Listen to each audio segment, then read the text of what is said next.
તમે સાંભળ્યું છે કે ગામમાંથી કોઈ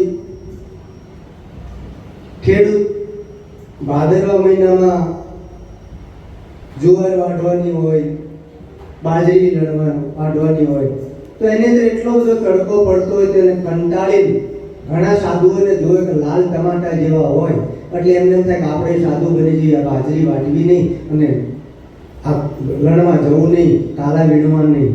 પણ ના, આપણો ભારત દેશ ખેતી પ્રધાન દેશ છે. આપણો ભારત દેશ ખેતી પ્રધાન દેશ છે, સાધુ પ્રધાન નથી.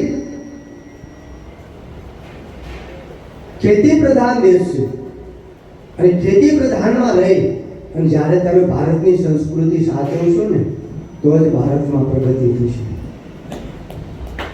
ખેતીને સાચવો, તમે જે છે એ ખેતીને સાચવો.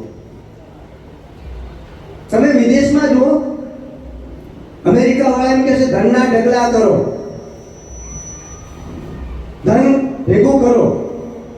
તમે ચાઇનામાં જુઓ, આપણે આવડા તરબૂચ બને તો 5-5, 10-10 કિલોના તરબૂચ બનાવે.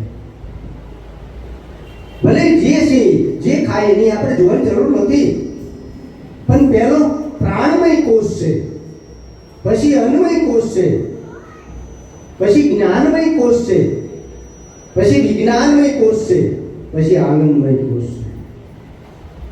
પણ પહેલો પ્રાણમય અને અન્નમય કોષ મોટામાં મોટો અન્નમય કોષ છે. તમારી પાસે જમીનો તો એવું નહીં કે તમે ના ખેડી શકો, તમે પણ ખેડી શકો, તમે પણ કરી શકો. આ ભૌતિક બહારનું જોશે તો જ આ ચાલશે, નહીં તો નહીં ચાલે. બહારનું જોશે